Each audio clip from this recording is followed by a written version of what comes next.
Hi ಎಲ್ಲರಿಗೂ ನಮಸ್ಕಾರ. ಹೇಗಿದ್ದೀರಿ? ಚೆನ್ನಾಗಿದ್ದೀರಾ? ನಾನು ಚೆನ್ನಾಗಿದ್ದೀನಿ. ನೀವು ಚೆನ್ನಾಗಿದ್ದೀರಾ ಅಂತ ತಿಳ್ಕೊಂಡಿದ್ದೀನಿ.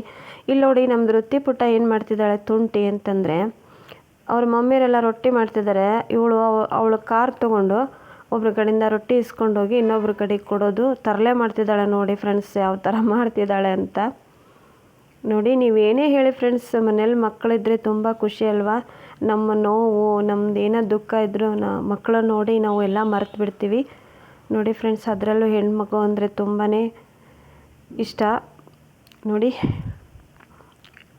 ಒಬ್ಬ ಮಮ್ಮಿಗೆ ಕೊಡ್ತಾಳೆ, ಇನ್ನೊಬ್ಬ ಮಮ್ಮಿಗೆ ಅದನ್ನು ತೊಗೊಂಡೋಗಿ ವಾಪಸ್ ಕೊಡ್ತಾಳೆ. ತುಂಟೆ ಮಾಡ್ತಾಯಿದ್ದಾಳೆ ನೋಡಿ. ಅವಳು ಕಾರ್ನಲ್ಲೇ ಅವ್ರಿಗೆ ಹೋಗೋದು ಬರೋದು ಮಾಡ್ತಿದ್ದಾಳೆ ನೋಡಿ ಫ್ರೆಂಡ್ಸ್. ನೋಡಿ, ನಾನಿವತ್ತು ಉತ್ತರ ಕರ್ನಾಟಕ ಸ್ಟೈಲ್ ನಾವು ಕಾರ್ಬೇಳೆ ಯಾವ ಥರ ಮಾಡ್ತೀವಿ ಅಂತ ತೋರಿಸ್ತಾ ಇದ್ದೆ. ಬೇಳೆ ಹಾಕಿಬಿಟ್ಟು ನಾವು ಸಿಂಪಲ್ಲಾಗಿ ಕಾರ್ಬೇಳೆ ಮಾಡೋದು ಹೇಗೆ ಅಂತ ತೋರಿಸ್ತೀನಿ. ಇಲ್ಲಿ ಒಂದು ಪಾತ್ರೆಯಲ್ಲಿ ನೀರು ಕಾಯಕ್ಕಿಟ್ಟಿದ್ದೆ. ಸ್ವಲ್ಪ ಎಣ್ಣೆ ಹಾಕಿ ನೀರು ಕುದೀತಾ ಇತ್ತು. ನೀರು ಕುದಿಯೋವಾಗ ನಾನು ಬೇಳೆ ಹಾಕ್ತಿದ್ದೀನಿ. ಬೇಳೆನ ಸ್ವಲ್ಪ ಕ್ಲೀನಾಗಿ ತೊಳೆದ್ಬಿಟ್ಟು ಅದನ್ನು ನಾವು ಬೇಯಕ್ಕೆ ಇಟ್ಬಿಡೋಣ. ಫ್ರೆಂಡ್ಸ್, ನೀವು ಕೇಳ್ಬೋದು, ಅಕ್ಕ ನಾವು ಕುಕ್ಕರಲ್ಲೇ ಬೇಯಿಸ್ಕೋಬೋದಲ್ಲ ಅಂತ. ಕುಕ್ಕರಲ್ಲಿ ಬೇಯಿಸಿದರೆ ಭಾಳ ಬೆಂದು ಬಿಡುತ್ತೆ ಬೇಳೆ, ಹಾಗಾಗಿ ನಮಗೆ ಕಾರ್ ಬೇಳೆ ಮಾಡೋಕ್ಕೆ ಸರಿಯಾಗಂಗಿಲ್ಲ ನೋಡಿ. ಅದಕ್ಕೆ ಒಂದು ಪಾತ್ರೆಯಲ್ಲಿಟ್ಟು ನಾವು ಬೇಳೆನ ಬೇಯಿಸ್ಕೋಬೇಕು.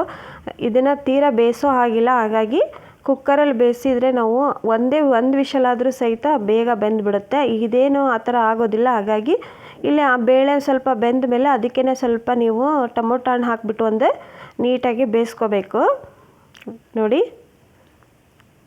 ಇವಾಗ ಬೇಳೆ ಬೆಂದಿದೆ, ತೋರಿಸ್ತೀನಿ ನೋಡಿ ಫ್ರೆಂಡ್ಸ್ ನಾನು ಯಾವ ಥರ ಬೇಯಬೇಕದು ಅಂತೇಳಿ. ನೋಡಿ, ಒಂದು ಬೇಳೆ ತೊಗೊಂಡು ನೋಡಿ ನೀವು. ಈಗ ಒಂದು ಬೇಳೆಲಿ ಈ ಥರ ಒಡೆದ್ರೆ ಸಾಕು, ಬೇಳೆ ಇಷ್ಟು ಬೆಂದರೆ ಸಾಕು.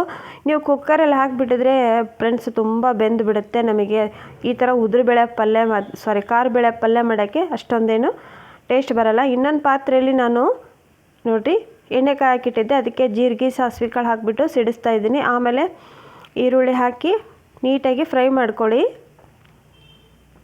ಫ್ರೆಂಡ್ಸ್. ಇದನ್ನು ಮಾತ್ರ ನೀವು ಯಾವ ಸಾಂಬಾರಿಗೂ ಕಮ್ಮಿ ಇರಲ್ಲ ನೋಡಿರಿ. ನಮ್ಮ ಕಾರ್ಬೇಳೆ ನಾವು ಜಾಸ್ತಿ ಕಾರ್ಬೇಳೆ ಅಂತಲೇ ಕರಿತೇವೆ ಇದಕ್ಕೆ. ಒಬ್ಬೊಬ್ಬರು ಬೇಳೆ ಸಾಂಬಾರು ಅಂತ ಕರೀತಾರೆ, ನಾವು ಇದನ್ನು ಕಾರ್ಬೇಳೆ ಅಂತ ನಮ್ಮ ಸೈಡ್ ನಾವು ಕರಿತೀವಿ. ಮತ್ತು ಕರಿಬೇವು ಹಾಕೋತಿದ್ದೀನಿ. ಆಮೇಲೆ ಶುಂಠಿ ಬೆಳ್ಳುಳ್ಳಿ ಪೇಸ್ಟು ಹಾಕಬೇಕು ನೋಡಿ. ಜೀರಿಗೆ ಸಾಸಿವೆ ಕಾಳು ಕರಿಬೇವು ಕೊತ್ತಂಬರಿ ಮತ್ತು ಈರುಳ್ಳಿ ಹಾಕಿ ಫಸ್ಟೆಲ್ಲ ನೀಟಾಗಿ ಫ್ರೈ ಮಾಡಿಕೊಂಡು ಆಮೇಲೆ ಸ್ವಲ್ಪ ಹುಣಸೆ ರಸ ಹಾಕ್ತಾಯಿದ್ದೀನಿ ನೋಡಿ. ನಾನು ಹುಣಸೆ ರಸ ಮತ್ತು ಶುಂಠಿ ಬೆಳ್ಳುಳ್ಳಿ ಪೇಸ್ಟ್ ಹಾಕಬೇಕು ನೋಡಿ. ಶುಂಠಿ ಬೆಳ್ಳುಳ್ಳಿ ಪೇಸ್ಟ್ ಇಲ್ಲಾಂದರೆ ನೀವು ಕರಿಬೇವು ಮತ್ತು ಬೆಳ್ಳುಳ್ಳಿನ ಪೇಸ್ಟ್ ಮಾಡಿದ್ರೆ ಹಾಕ್ಬೋದು. ಇಲ್ಲಿ ನೋಡಿ ನಾನು ಹುಣಸೆ ರಸ ಹಾಕ್ತಿದ್ದೆ ನೋಡಿ ಫ್ರೆಂಡ್ಸ್. ಸ್ವಲ್ಪನೇ ಹಾಕ್ಕೋಬೇಕು, ಯಾಕಂದರೆ ಟೊಮೊಟೊ ಹಣ್ಣು ಹಾಕಿರ್ತೇವಲ್ಲ, ಹಾಗಾಗಿ ಹುಣಸೆ ರಸ ಸ್ವಲ್ಪ ಆದರೆ ಪರವಾಗಿಲ್ಲ. ಇವಾಗ ಸ್ವಲ್ಪ ಬೆಲ್ಲ ಹಾಕ್ಬಿಟ್ಟು ಎಲ್ಲ ನೀಟಾಗಿ ಮಿಕ್ಸ್ ಮಾಡಿಕೊಂಡು ಎಲ್ಲದನ್ನು ಫ್ರೈ ಮಾಡ್ಕೊಳ್ಳಿ. ಆಮೇಲೆ ಇದಕ್ಕೆ ಸ್ವಲ್ಪ ಚಿಲ್ಲಿ ಪೌಡ್ರ್ ಅಂದರೆ ಖಾರ ಪುಡಿ ಮತ್ತು ಸಾಂಬಾರು ಪುಡಿ, ಉಪ್ಪು ಹಾಕಿಬಿಟ್ಟು ಮಿಕ್ಸ್ ಮಾಡ್ಕೊಳ್ಳಿ ನೋಡಿ. ರೊಟ್ಟಿಗೂ ಸೈ, ಅನ್ನಕ್ಕೂ ಸೈರಿ ಇದು ನಮ್ಮದು ಕಾರ್ಬೇಳೆ ಮಾತ್ರ.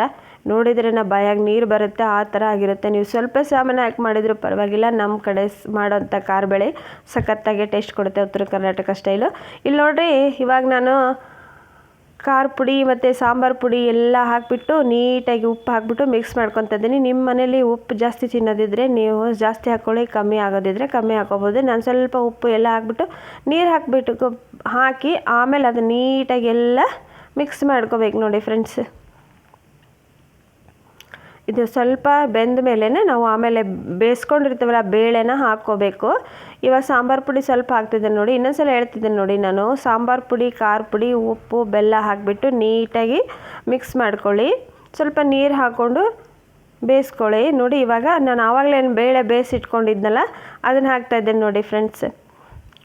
ನೋಡಿ, ನೀವು ಕುಕ್ಕರಲ್ಲಿ ಬೇಯಿಸಿದರೆ ಈ ಥರ ಬೇಳೆ ಬೇಯೋದಿಲ್ಲ, ಜಾಸ್ತಿನೇ ಬೆಂದುಬಿಡುತ್ತೆ. ಅದು ಸಾಂಬಾರಿಗೆ ಆದರೆ ಓಕೆ ಅನ್ಬೋದು, ಈ ಥರ ಕಾರ್ಬೇಳೆ ಮಾಡೋಕ್ಕೆ ಅದು ಸರಿಯಾಗಲ್ಲ. ಅದಕ್ಕೆ ಹೇಳ್ತಾ ಇದ್ದೀನಿ ಇನ್ನೊಂದು ಸಲ ಈ ಥರ ನೀವು ಬೇಳೆನ ಬೇಯಿಸ್ಕೊಂಡ್ಬಿಡಿ ನೋಡಿ. ಒಂದು ಪಾತ್ರೆಯಲ್ಲಿ ಇಟ್ಟರೆ ಒಂದು 15 ನಿಮಿಷಲೇ ಬೇಳೆ ಬಂದುಬಿಡುತ್ತೆ. ಇವಾಗ ನೋಡಿರಿ, ಕಾರ್ಬೇಳೆ ಕುದೀತಾ ಇದೆ ಫ್ರೆಂಡ್ಸ್. ಏನು ಸಖತ್ ಟೇಸ್ಟ್ ಕೊಡ್ತದೆ ಅಂತ ಹೇಳ್ತೀರಾ. ಇದು ಮುದ್ದೆನೂ ಮಾಡ್ಕೊಂಡು ತಿನ್ಬೋದು. ಇದ್ರ ಜೊತೆಗೆ ಕೆಂಪನ ಚಟ್ನಿ ಮತ್ತು ತುಪ್ಪ ಇದ್ಬಿಟ್ರೆ ಈ ಪಲ್ಯ ಜೊತೆ ಕಾರ್ಬೇಳೆ ಜೊತೆಗೆ ಏನು ಬೇಡ, ಅನ್ನ ಎಲ್ಲ ಮಸ್ತಾಗೆ ಬರುತ್ತೆ. ಇಲ್ಲಿ ನೋಡಿರಿ, ನಾನು ಕಾರ್ಬೇಳೆ ಮಾಡಿದ್ದೆ ಮತ್ತು ಪುಂಡಿ ಪಲ್ಯ, ಬೀನ್ಸ್ ಪಲ್ಯ, ರೊಟ್ಟಿ ಎಲ್ಲ ರೆಡಿಯಾಗಿತ್ತು. ಬನ್ನಿ ಫ್ರೆಂಡ್ಸ್, ಎಲ್ಲರೂ ಊಟ ಮಾಡೋಣ. ವಿಡಿಯೋ ಇಷ್ಟ ಆದರೆ ಲೈಕ್ ಮಾಡೋದನ್ನು ಮರಿಬೇಡ್ರಿ. ವಿಡಿಯೋ ಹೇಗಿತ್ತು ಅಂತ ಕಮೆಂಟ್ ಬಾಕ್ಸಲ್ಲಿ ಹೇಳೋದನ್ನು ಮರಿಬೇಡ್ರಿ.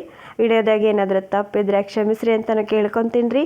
ಯಾರೆಲ್ಲ ಚಾನಲ್ ನೋಡ್ತಾ ಇದ್ದೀರಾ ಅವರೆಲ್ಲರಿಗೂ ಧನ್ಯವಾದಗಳು. ಮತ್ತು ಸಬ್ಸ್ಕ್ರೈಬ್ ಮಾಡ್ಕೊಳ್ಳಿ ಅಂತಲೂ ಕೇಳ್ಕೊತೀನಿ ರೀ.